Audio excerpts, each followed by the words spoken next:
Me quedé paralizada cuando escuché esas palabras salir de la boca de Dolores. «Te compraron, querida», dijo con esa sonrisa venenosa que conocía tan bien mientras sostenía una copa de champán en su mano perfectamente manicurada. Las risas de sus amigas de la alta sociedad resonaron en el salón como dagas clavándose en mi corazón. Estaba de pie en la entrada del lujoso apartamento de mi suegra, con mi vestido de segunda mano que había intentado arreglar para la ocasión, sintiendo cómo todas las miradas se posaban sobre mí con una mezcla de lástima y desprecio. Pablo, mi marido, estaba a mi lado, pero como siempre, permaneció en silencio, mirando al suelo como si fuera lo más fascinante del mundo. «No entiendo», murmuré, aunque en el fondo sabía exactamente lo que estaba pasando. Dolores se acercó a mí con pasos calculados, su perfume caro invadiendo mis sentidos. «Oh, querida Sofía, ¿acaso pensaste que mi hijo se casó contigo por amor?» Su voz era dulce como la miel, pero venenosa como el arsénico. «Cuando una mujer vende la casa de sus padres muertos para pagar las deudas de un hombre, bueno, eso no es amor, es una transacción comercial». Las palabras flotaban en el aire como cuchillos invisibles. Podía sentir cómo cada una de las 12 mujeres presentes en ese salón absorbía cada sílaba, saboreando mi humillación como si fuera un postre exquisito. Una de ellas, una rubia platinada con demasiado botox, incluso sacó su teléfono, probablemente para capturar este momento para sus amigas que no habían podido asistir al espectáculo. «Dolores, por favor», intentó interceder una voz desde el otro lado del salón. Era Marta, la única persona en ese círculo que alguna vez me había mostrado algo parecido a la amabilidad, pero su protesta fue silenciada con una sola mirada de mi suegra. Mi mundo se tambaleó. 471.000 euros. Esa había sido la cantidad exacta que pagué para salvar a Pablo de la bancarrota, para salvar nuestro matrimonio, para salvar lo que pensé que era nuestro futuro juntos. La casa donde crecí, donde mis padres me enseñaron el valor del trabajo honesto y el amor verdadero, había desaparecido en un papel firmado para liberar a mi esposo de deudas que nunca me explicó completamente. Cada euro representaba un recuerdo. La cocina donde mi madre me enseñó a hacer paella los domingos, el jardín donde mi padre cultivaba rosas para regalarle a mamá cada aniversario, la habitación en el ático donde había pasado incontables noches leyendo bajo la luz de una lámpara antigua, soñando con el futuro que pensé que estaba construyendo con Pablo. Todo eso había sido reducido a un número en una cuenta bancaria, transferido para salvar a un hombre que ahora ni siquiera podía mirarme a los ojos. «Pablo», susurré, volteando hacia él con la esperanza de que negara las palabras de su madre, de que me defendiera, de que mostrara aunque fuera una pizca del hombre del que me enamoré hace 5 años. Él levantó la vista apenas un segundo antes de volver a bajarla.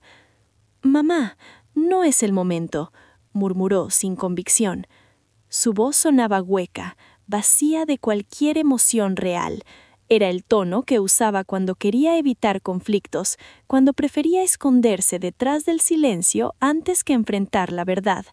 En ese momento me di cuenta de que había escuchado ese tono cientos de veces durante nuestro matrimonio, en cada ocasión que su madre me insultaba, en cada momento que debería haberme defendido, pero eligió el camino fácil de la cobardía. «¿No es el momento?», Dolores soltó una carcajada que me hizo estremecer. «¿Cuándo será el momento entonces? ¿Cuando ella se dé cuenta de que la usamos para resolver nuestros problemas financieros? ¿Cuando descubra que todo este matrimonio fue mi idea desde el principio?» Las palabras me golpearon como puñetazos. Cada sílaba era una revelación más dolorosa que la anterior. Mis piernas temblaron y tuve que sostenerme del marco de la puerta para no caer. Sentí cómo el piso se movía bajo mis pies, cómo las paredes del lujoso apartamento parecían cerrarse sobre mí. El aire se volvió denso, casi imposible de respirar. Podía escuchar mi propio corazón latiendo en mis oídos, un tambor frenético que ahogaba todo lo demás. Una de las amigas de Dolores dejó escapar un suspiro teatral, como si estuviera viendo la escena final de una telenovela particularmente dramática.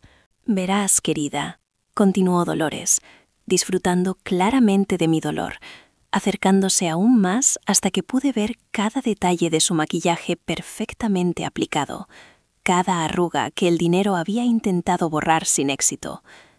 Cuando supe que eras huérfana y que habías heredado esa pintoresca casita de tus padres, le sugerí a Pablo que te cortejara. Un plan perfecto.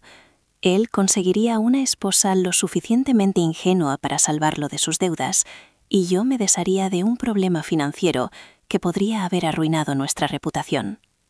Hizo una pausa, tomando un sorbo elegante de su champán, dejando que sus palabras se hundieran en mi conciencia como anclas de plomo. Lo mejor de todo es que funcionó incluso mejor de lo que esperaba. No solo pagaste sus deudas, sino que lo hiciste con tanta devoción, con tanto amor.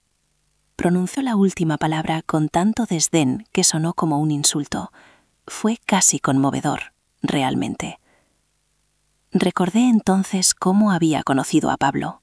Había sido en un café cerca de la universidad, donde yo trabajaba como profesora de literatura. Él había derramado café sobre mis papeles accidentalmente y se había ofrecido a reemplazarlos. Qué romántico me había parecido en ese momento. Qué perfecta había sido la casualidad de que él supiera exactamente dónde comprar el tipo específico de papel que yo usaba para mis clases. Ahora, con la claridad brutal que da la traición, podía ver todos los detalles que había ignorado. El café no había sido una casualidad. Pablo había estado sentado en esa misma mesa durante 3 días seguidos antes de accidentalmente chocar conmigo. Lo había visto de reojo esas mañanas anteriores, siempre con un libro diferente, siempre mirando hacia la puerta como si esperara a alguien. Ese alguien era yo. El tipo de papel que yo usaba no era común. Era un papel crema especial de una tienda pequeña en el centro histórico de la ciudad, un lugar que solo los profesores más dedicados conocían. ¿Cómo había sabido Pablo exactamente dónde conseguirlo? Porque había hecho su tarea, porque me había estado estudiando como un depredador estudia a su presa. Durante los meses siguientes, Pablo había sido el novio perfecto. Flores cada viernes, cenas en restaurantes modestos pero acogedores, largos paseos donde me escuchaba hablar sobre mis estudiantes y mis sueños de escribir algún día mi propia novela. Nunca mencionó el dinero, nunca me presionó, nunca mostró señales de la desesperación financiera que aparentemente lo consumía. Las flores siempre eran jazmines, mis favoritos. ¿Cómo lo sabía? Porque había investigado, porque había preguntado discretamente a mis colegas, porque cada detalle de nuestro romance había sido cuidadosamente orquestado. Los restaurantes que elegía eran exactamente mi estilo, pequeños, con carácter, nada ostentoso, lugares donde una profesora con un salario modesto se sentiría cómoda, nunca intimidada. Me escuchaba hablar sobre García Márquez y Borges con una atención que me hacía sentir vista, valorada. Ahora me daba cuenta de que probablemente no había entendido ni la mitad de lo que decía. Lo que importaba no era comprender mi amor por la literatura, sino hacerme sentir que alguien finalmente me comprendía a mí. Incluso recordaba la primera vez que mencioné mi sueño de escribir una novela. Estábamos caminando por el parque. Era una tarde de otoño, con las hojas cayendo como confeti dorado. «Cuéntame sobre tu novela», había dicho, deteniéndose para mirarme con esos ojos que entonces pensé eran sinceros. ¿De qué tratará? Le había contado sobre una historia de amor imposible, de sacrificio y redención. ¡Qué irónico! Estaba planeando escribir la historia que terminaría viviendo, sin saber que el hombre junto a mí era el villano, no el héroe. Cuando me propuso matrimonio, lo hizo en el jardín de la casa de mis padres, bajo el cerezo que mi padre había plantado cuando nací. Quiero construir una vida contigo aquí, había dicho, en este lugar lleno de amor y recuerdos hermosos. Incluso había llorado cuando acepté, o al menos eso creí en ese momento. El anillo era modesto pero hermoso, una esmeralda pequeña rodeada de diamantes diminutos. Perteneció a mi abuela, había dicho. Es lo único que tengo de valor real y quiero que lo tengas tú. Otra mentira perfectamente construida. Años después encontraría el recibo de una joyería online. Costo, 300 euros. Una inversión pequeña para una ganancia de casi $500,000. Había elegido el cerezo porque sabía que era mi lugar favorito en el mundo. Había escuchado las historias que contaba sobre cómo mi padre lo plantó el día que nací, cómo mi madre y yo solíamos sentarnos bajo su sombra a leer en las tardes de verano. Sabía exactamente dónde atacar, exactamente qué recuerdos usar como armas emocionales.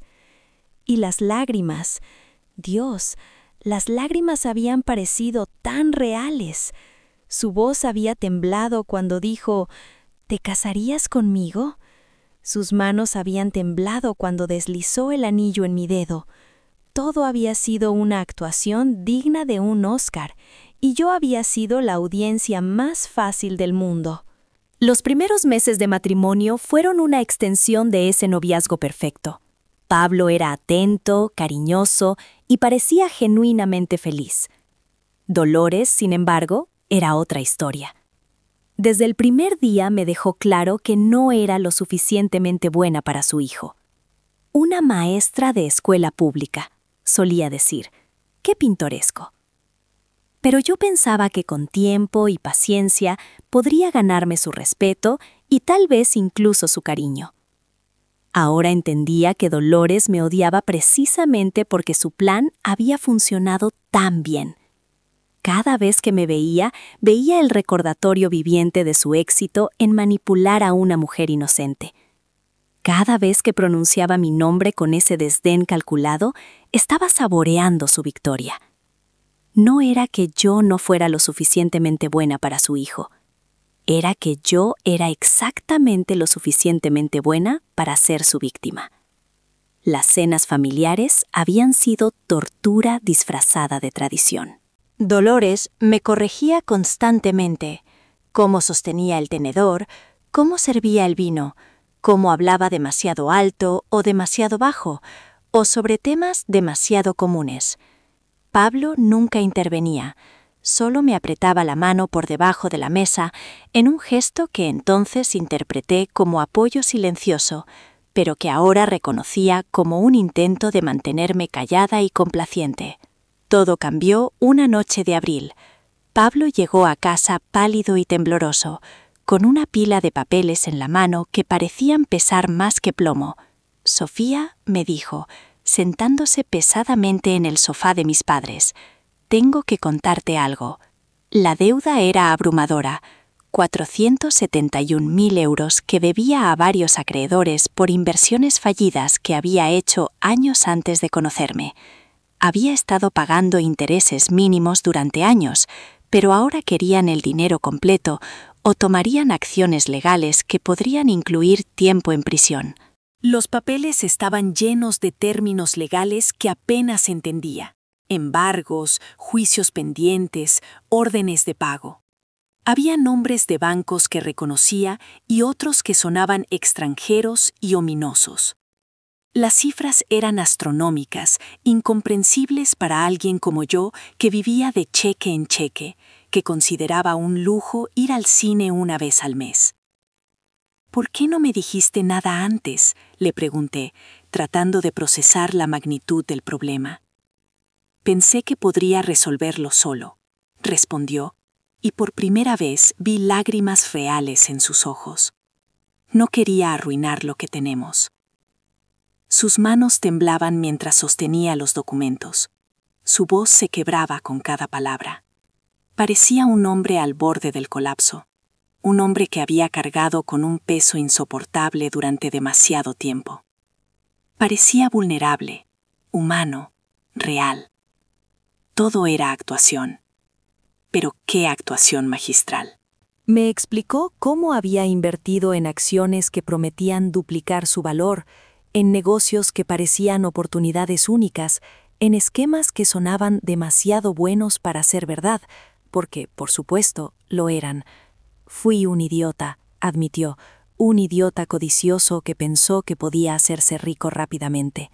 Esa noche me quedé despierta hasta el amanecer, calculando y recalculando. La casa valía exactamente lo que Pablo necesitaba. Era como si el destino hubiera alineado los números perfectamente.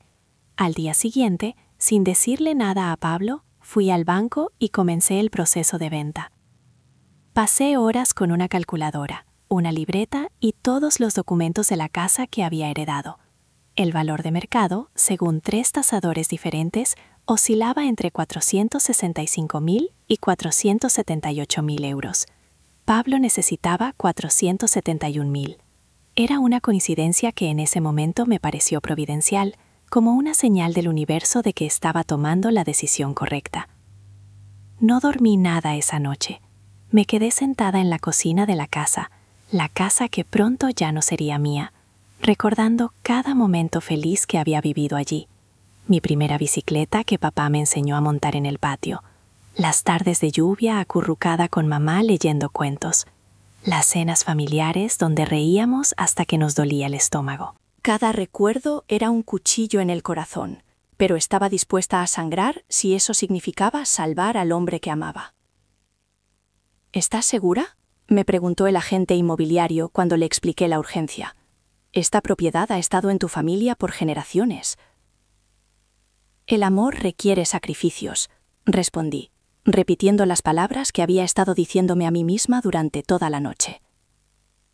El agente, un hombre mayor con ojos amables llamado señor Ramírez, me miró con una mezcla de admiración y tristeza. Tienes suerte de tener ese tipo de amor, dijo suavemente. Pero asegúrate de que ese amor sea recíproco. Sus palabras me perseguirían durante meses. En ese momento las descarté como el cinismo de alguien que había visto demasiados divorcios, demasiados sueños rotos. Ahora sé que era la voz de la experiencia tratando de advertir a alguien demasiado enamorada para escuchar. 2 semanas después, firmé los papeles de venta. Pablo lloró cuando le entregué el cheque. Me abrazó tan fuerte que pensé que nunca me soltaría. «Te amo tanto», susurró en mi oído. «Voy a pasar el resto de mi vida compensándote por esto». La escena ocurrió en nuestro pequeño apartamento. Yo había preparado su cena favorita, cordero asado con patatas, el plato que me dijo que su abuela le hacía cuando era niño. Otra mentira, probablemente. Después de la cena, saqué el sobre con el cheque y se lo entregué sin decir palabra. Él lo abrió con manos temblorosas, leyó la cifra, y entonces su rostro se descompuso completamente. Se dejó caer de rodillas en el suelo de la cocina, sollozando como un niño. «No puedo aceptar esto», decía una y otra vez. «No puedo dejarte sin nada». «No me dejas sin nada», respondí, arrodillándome junto a él. «Me dejas contigo. Eso es todo lo que necesito». Esa noche hicimos el amor con una intensidad que no habíamos compartido en meses. Él me susurró palabras de amor y gratitud hasta que nos quedamos dormidos entrelazados. Por un momento, todo pareció valer la pena. Por un momento, me sentí como la heroína de una de esas novelas románticas que tanto me gustaban. No sabía que estaba viviendo una tragedia, no un romance. Dolores, cuando se enteró, tuvo una reacción diferente. «Qué conveniente», fue todo lo que dijo. Pero la forma en que lo dijo me hizo sentir incómoda de una manera que no pude explicar en ese momento. Estábamos en su apartamento, tomando el té de la tarde que ella insistía en mantener como una tradición familiar. Había galletas francesas en una bandeja de plata, porcelana fina que probablemente valía más que mi salario mensual, y esa atmósfera de superioridad aristocrática que ella cultivaba como si fuera un jardín. 471.000 euros, repitió, saboreando cada palabra. Una cifra muy específica. Ahora, de pie en su lujoso apartamento, escuchando cómo se burlaba abiertamente de mi sacrificio, todo comenzaba a tener sentido de la manera más dolorosa posible. Los encuentros casuales entre Pablo y yo habían sido cuidadosamente orquestados. El momento perfecto de su propuesta había sido calculado para maximizar mi vulnerabilidad emocional. Incluso sus lágrimas cuando le di el dinero habían sido actuadas. Cada detalle encajaba ahora como piezas de un rompecabezas macabro. La forma en que siempre parecía saber exactamente qué decir para hacerme sentir especial. Cómo había aparecido en mi vida justo 6 meses después de la muerte de mis padres, cuando todavía estaba procesando el duelo, cuando estaba más vulnerable y necesitada de conexión humana. Incluso recordaba ahora conversaciones que había olvidado. Una vez, temprano en nuestra relación, Pablo había mencionado casualmente que su madre era muy buena evaluando el carácter de las personas. En ese momento pensé que era una advertencia cariñosa sobre lo difícil que sería ganarme su aprobación. Ahora entendía que era literalmente verdad. Dolores era experta en evaluar víctimas potenciales. «Eres una actriz terrible, Dolores», dije finalmente, encontrando mi voz en algún lugar profundo de mi furia creciente. ¿De verdad pensaste que nunca me daría cuenta? Su sonrisa vaciló por un momento, un destello de incertidumbre cruzando su rostro perfectamente maquillado. Era satisfactorio ver esa grieta en su fachada, esa primera señal de que tal vez, solo tal vez, había subestimado a su víctima. ¿Darte cuenta de qué, querida? Su voz intentaba mantener ese tono condescendiente, pero pude detectar una nota de cautela. De que todo esto fue un teatro. Me enderecé, sintiendo como algo frío y determinado se asentaba en mi pecho, algo que nunca había sentido antes. Era rabia, sí, pero era más que eso. Era claridad, era propósito. Era el momento en que la víctima decide que no va a seguir siendo víctima. De que tu hijo no es lo suficientemente inteligente para haber orquestado algo así por sí solo. De que tú investigaste sobre mí, sobre mi familia, sobre la herencia, antes de enviarlo a seducirme. Vi cómo su rostro cambió, cómo la máscara de superioridad se deslizó apenas 1 centímetro. Era cierto, todo lo que acababa de decir era cierto, y ella sabía que yo lo sabía. «Conoces la fecha exacta en que murieron mis padres», continué, mi voz ganando fuerza con cada palabra. «Conoces el valor exacto de mi casa antes de que yo misma lo supiera. Conoces detalles de mi vida que ni siquiera le conté a Pablo. Porque tú hiciste la investigación. Tú elegiste el objetivo. Tú escribiste el guión». Las amigas de Dolores habían dejado de reír. El salón estaba en completo silencio, excepto por mi voz, que ahora resonaba con una autoridad que no sabía que poseía. Pablo finalmente levantó la cabeza, mirándome con algo que podría haber sido arrepentimiento si no fuera por la cobardía que brillaba en sus ojos. Había miedo allí también, miedo de ser expuesto, miedo de las consecuencias, pero no vi ni una pizca de la vergüenza genuina que debería estar sintiendo. «Sofía, yo...» «Cállate», le corté, manteniendo mi mirada fija en Dolores. «Tu mamita está hablando». Una de las amigas de Dolores ahogó una exclamación. Nadie le hablaba así a Dolores Mendoza. Nadie se atrevía a desafiarla en su propio territorio, frente a su propio círculo social. Pero yo ya no tenía nada que perder. Ya me habían quitado todo. Lo único que me quedaba era mi dignidad, y no iba a dejar que me quitaran eso también. Dolores recuperó su compostura, pero pude ver un destello de inquietud en sus ojos, una chispa de respeto involuntario. «Bueno, ya que eres tan perspicaz, sí, fue mi idea, y funcionó perfectamente. Pablo está libre de deudas. Tú sacrificaste todo por amor, y nosotros seguimos adelante. Es una historia con final feliz para todos. ¿Para todos? La risa que salió de mi garganta sonó extraña, incluso para mí. No era la risa de alguien feliz o divertida.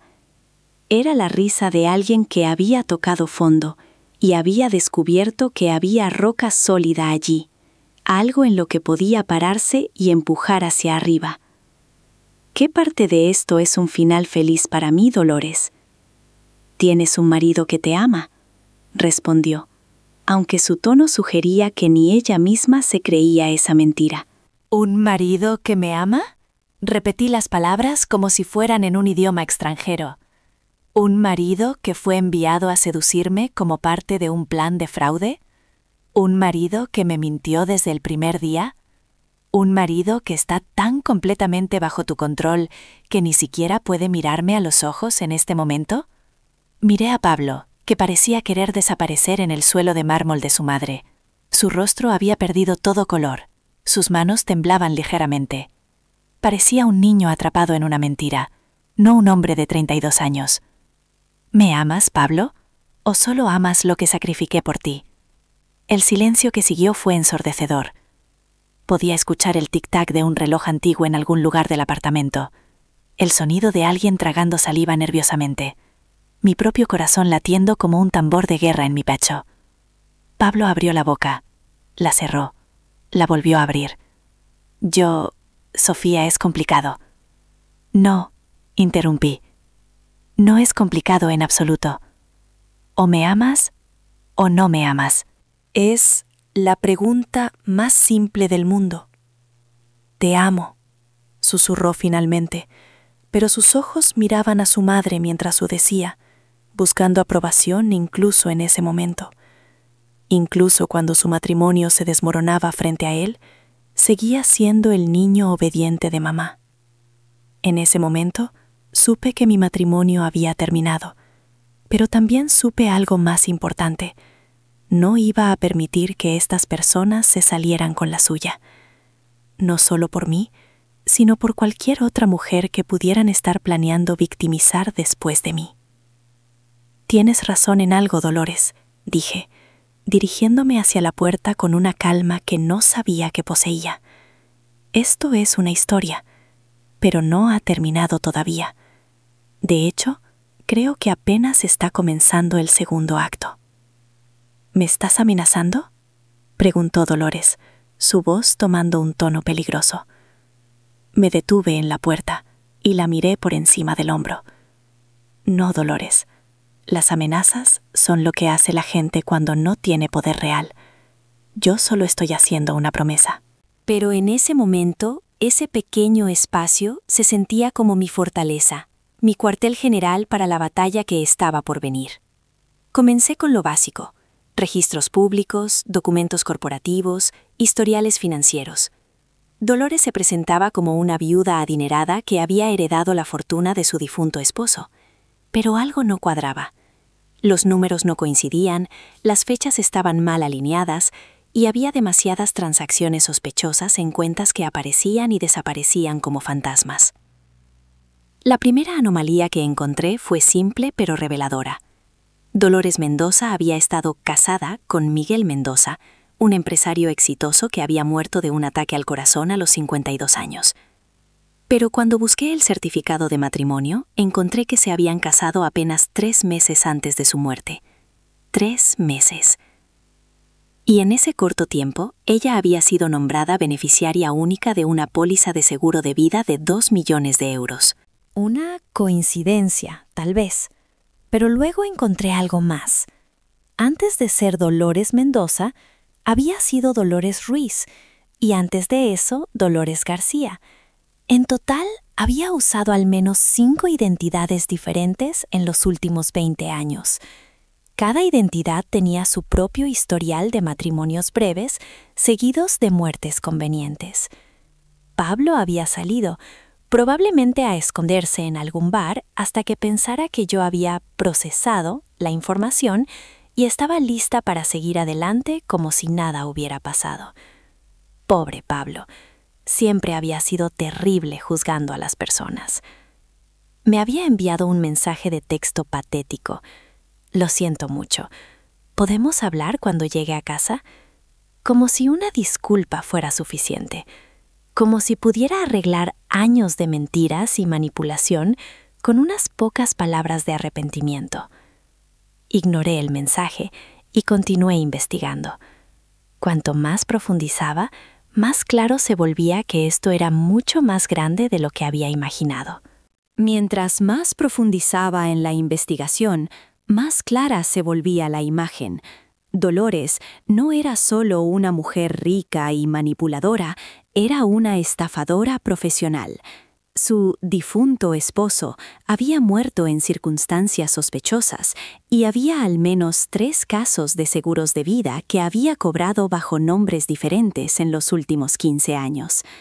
Encontré reportes de periódicos archivados. Miguel Mendoza había muerto en un accidente doméstico, cayendo por las escaleras de su propia casa. Antes de él había estado Carlos García, quien murió en un accidente de coche, solo 2 meses después de cambiar su testamento para incluir a su nueva esposa. Y antes de él, Roberto Ruiz, cuya muerte fue catalogada como muerte natural, aunque tenía solo 48 años y ningún historial médico de problemas cardíacos. Cada hombre había sido rico, cada uno había estado solo o recientemente divorciado. Cada uno había caído bajo el hechizo de una mujer hermosa que apareció en su vida en el momento perfecto. Y cada uno había muerto poco después de hacer de esa mujer su beneficiaria principal. Pero lo que realmente llamó mi atención fue un patrón diferente, uno que era aún más oscuro. En cada caso había estado involucrado un hombre joven que actuaba como su cómplice, seduciendo a mujeres vulnerables para acceder a sus recursos. Pablo no era el primer hijo que había usado para estos esquemas. En los registros más antiguos había referencias a un tal Alejandro Mendoza, que había estado involucrado en estafas románticas hace 5 años. Antes de eso había sido Carlos Ruiz y antes de eso Roberto García. Mismo hombre, diferentes nombres, siempre usando el apellido de la identidad actual de Dolores para mantener la farsa de su relación familiar. Me levanté de la computadora y caminé hacia la ventana, mirando las luces de la ciudad que parpadeaban en la oscuridad. Mi reflejo en el vidrio me mostraba a una mujer que apenas reconocía, ojos enrojecidos por las horas frente a la pantalla, pero también duros, determinados. Esta mujer no era la profesora ingenua que había creído en el amor verdadero. Esta mujer era alguien nuevo, alguien forjado en el fuego de la traición. A las 3 de la mañana, encontré la pieza de evidencia que había estado buscando sin saber que la necesitaba. Una demanda civil archivada 5 años antes por una mujer llamada Carmen Vidal, que acusaba a Dolores Mendoza y a un joven identificado como Alejandro Mendoza de conspiración para cometer fraude matrimonial. El caso había sido retirado abruptamente, pero la fotografía adjunta del supuesto Alejandro Mendoza era inconfundiblemente Pablo. La fotografía era en blanco y negro, pero no había duda. Los mismos ojos, la misma estructura facial, incluso la misma forma de sonreír que había pensado que era encantadora.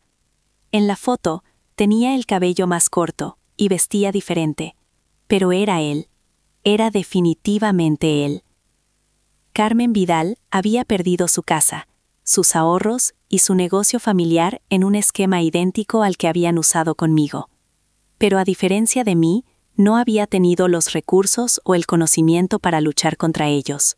Leí el documento de la demanda completo. Carmen había contratado a un investigador privado que había descubierto las múltiples identidades, las cuentas bancarias offshore, el patrón de estafas. Tenía evidencia sólida. Y sin embargo, había retirado el caso de repente, sin explicación. El último documento en el archivo era una moción de retiro firmada por Carmen, sin presencia de su abogado. Eso en sí mismo era sospechoso. Busqué a Carmen en redes sociales y la encontré trabajando como cajera en un supermercado en las afueras de la ciudad. Su perfil estaba lleno de fotos de una vida simple pero honesta, y en su biografía había una línea que me partió el corazón: reconstruyendo después de la tormenta. Sus fotos mostraban a una mujer resiliente que claramente había luchado por salir adelante. Había imágenes de un pequeño apartamento, decorado con cuidado, de comidas caseras cocinadas con amor, de un jardín en macetas en su balcón. Era el tipo de vida que alguien construye cuando ha perdido todo y está tratando de crear belleza con lo poco que le queda. Le envié un mensaje privado a las 4 de la mañana, sabiendo que probablemente no lo vería hasta más tarde, pero incapaz de esperar más. Hola, Carmen.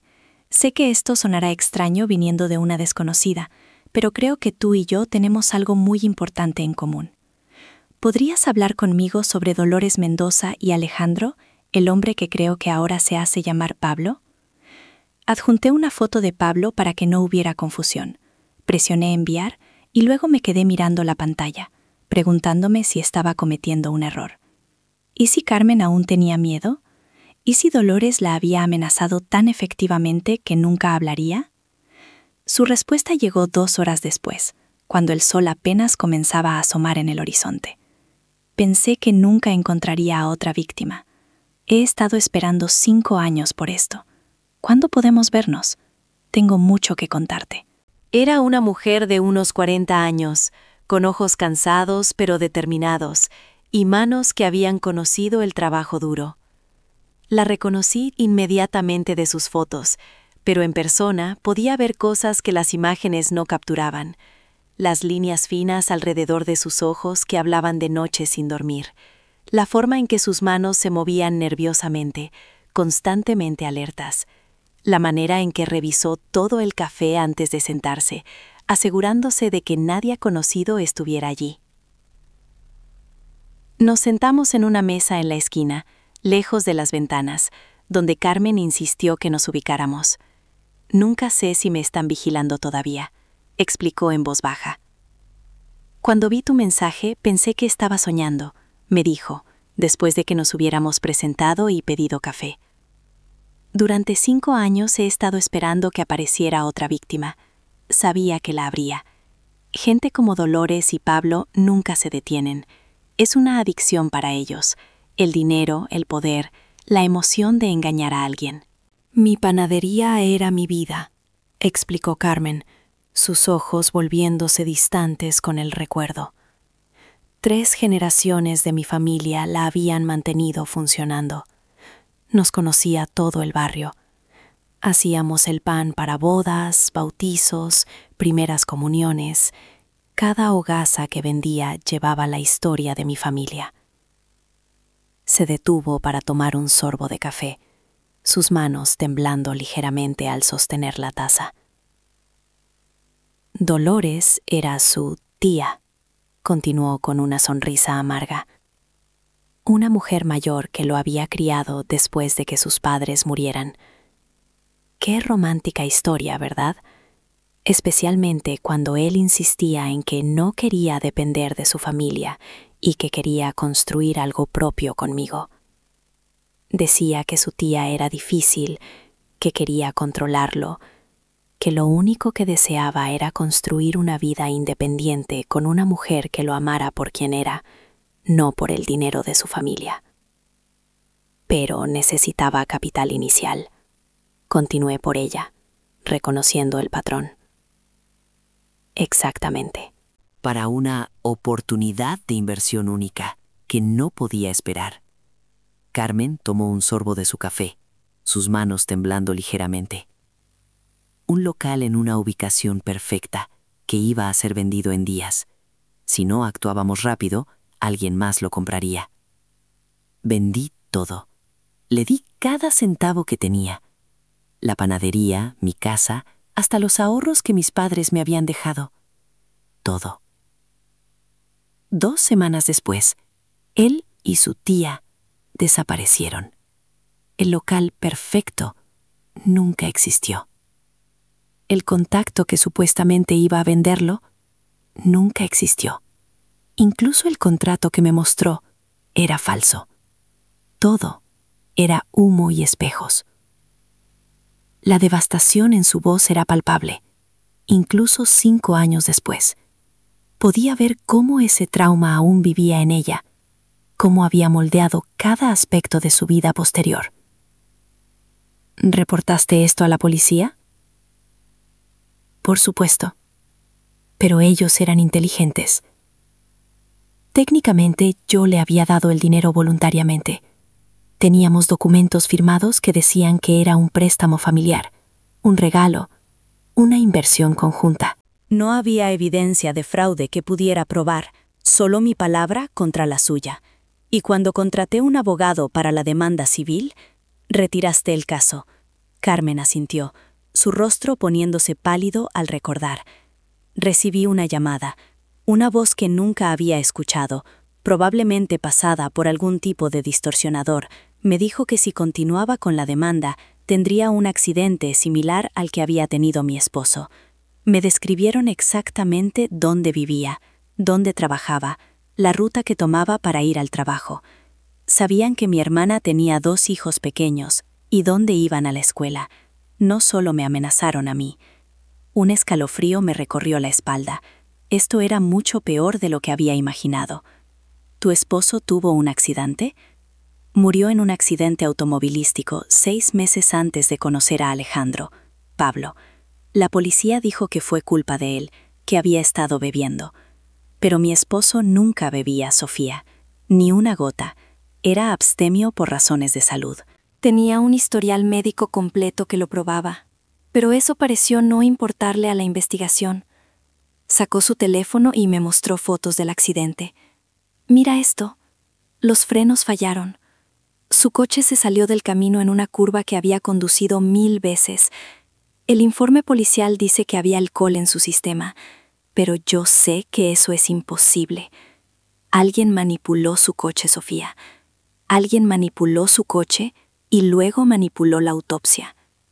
Las piezas comenzaron a encajar de una manera que me hizo sentir náuseas. Carmen, ¿qué edad tenía tu esposo cuando murió?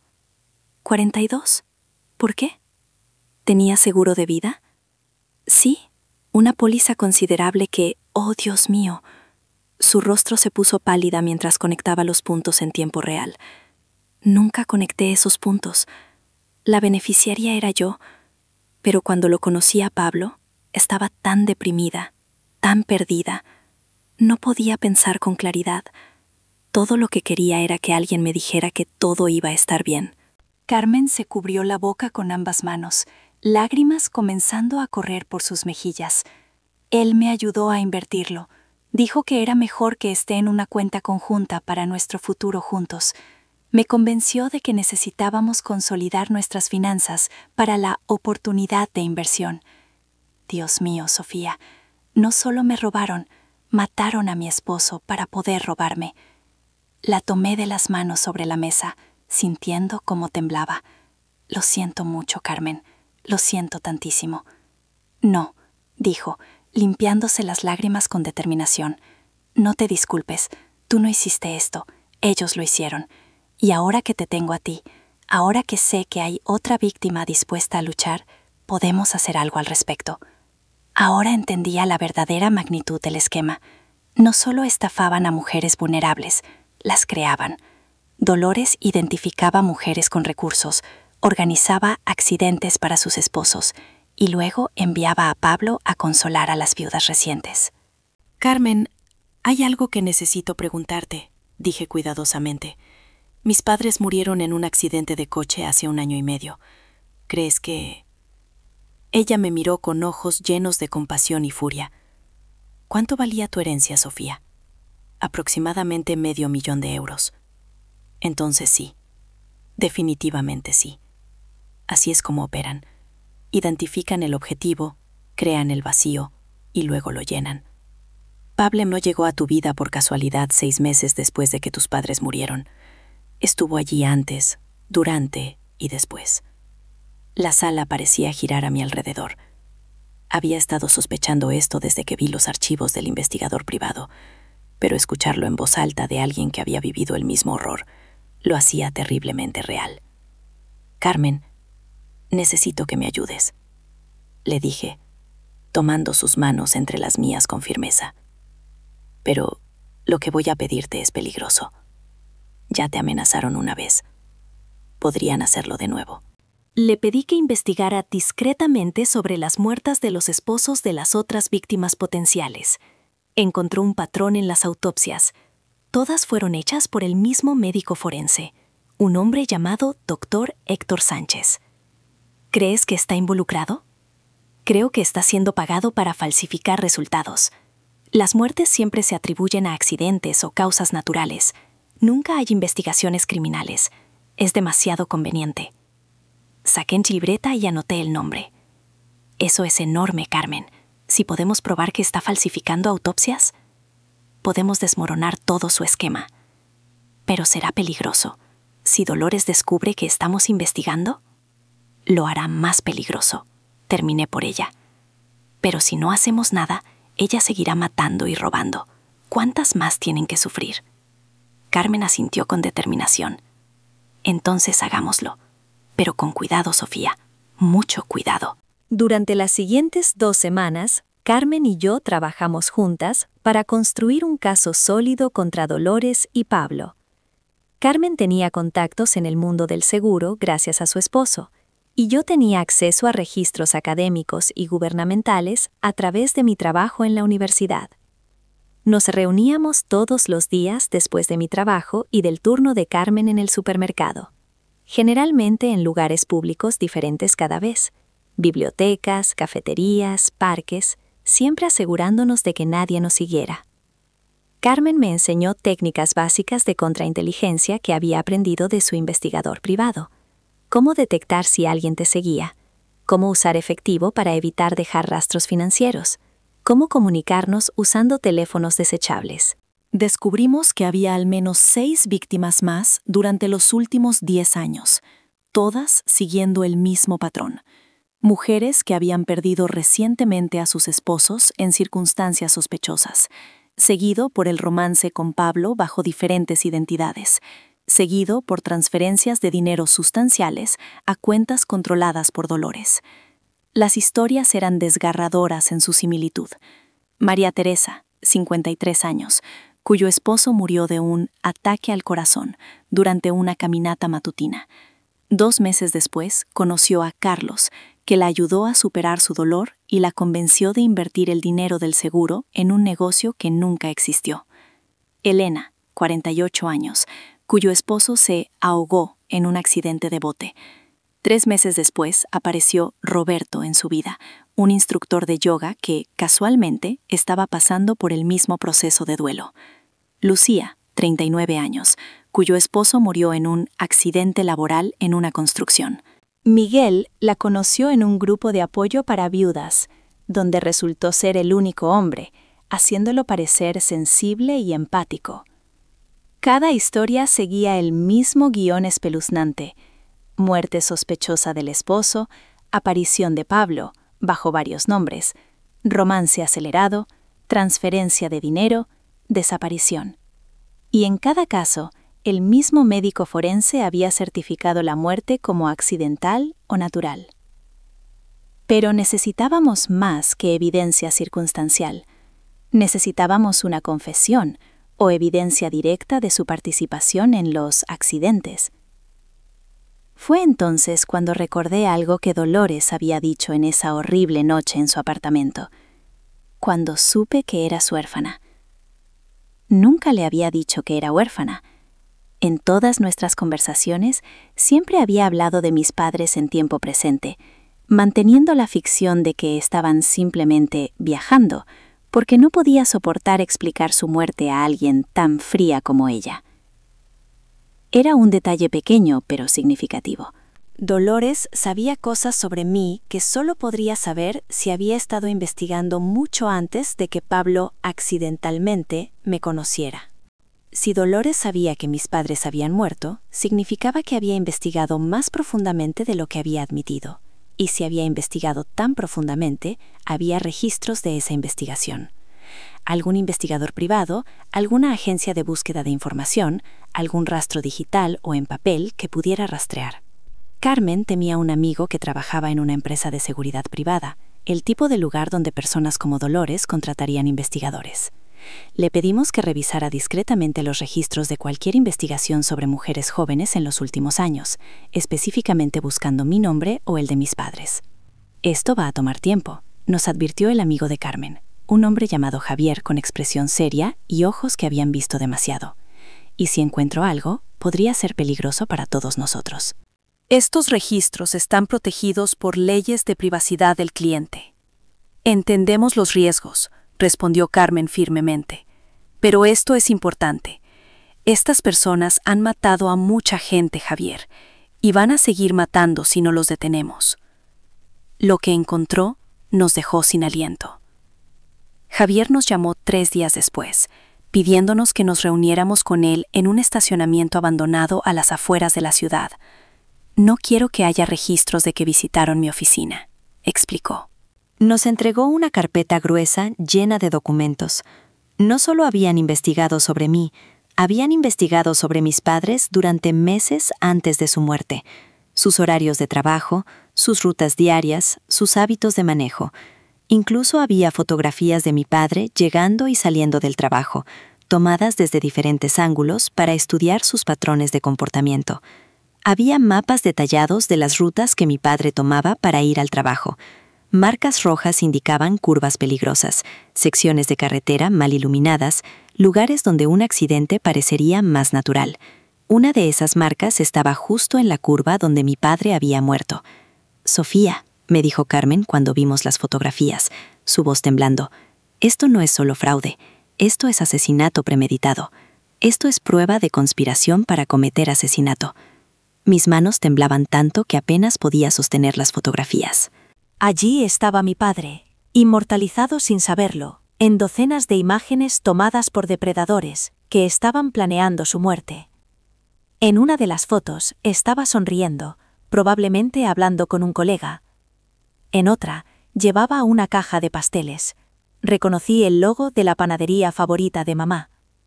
Había sido un jueves, el día que siempre les compraba un regalo dulce para el fin de semana. Nunca volví a ver a mi padre después de esa mañana. El accidente ocurrió esa misma noche. La última pieza del rompecabezas llegó cuando encontramos el registro del seguro de vida de mis padres. Una póliza que había sido incrementada sustancialmente solo 3 meses antes de su muerte, con Pablo listado como el agente de seguros que había procesado el cambio. «Espera», dije, mi mente trabajando rápidamente.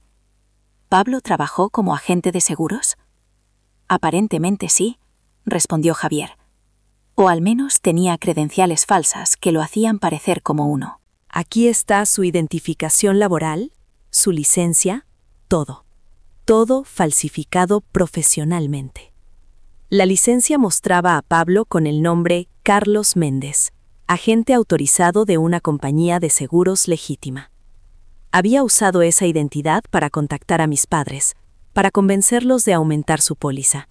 Y luego, 3 meses después, mis padres estaban muertos.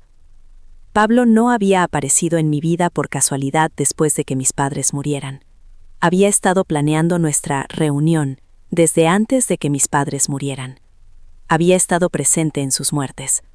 Él los había asesinado. La realización me golpeó como un mazo. No era solo que me hubiera mentido sobre su amor. No era solo que me hubiera robado mi herencia. Este hombre que había compartido mi cama, que me había tocado, que me había susurrado palabras de amor, era el responsable de las muertes de mis padres. Me doblé sobre mí misma, el peso de la verdad aplastándome. Carmen me sostuvo mientras sollozaba. No lágrimas de tristeza, sino de furia absoluta. Un tipo de rabia que nunca había sentido antes, que no sabía que era capaz de sentir, que amenazaba con consumirme si no encontraba una manera de canalizarla. «Vamos a destruirlos», susurré contra el hombro de Carmen. «Vamos a destruirlos completamente». «Sí», respondió ella, su voz firme. «Sí, lo vamos a hacer».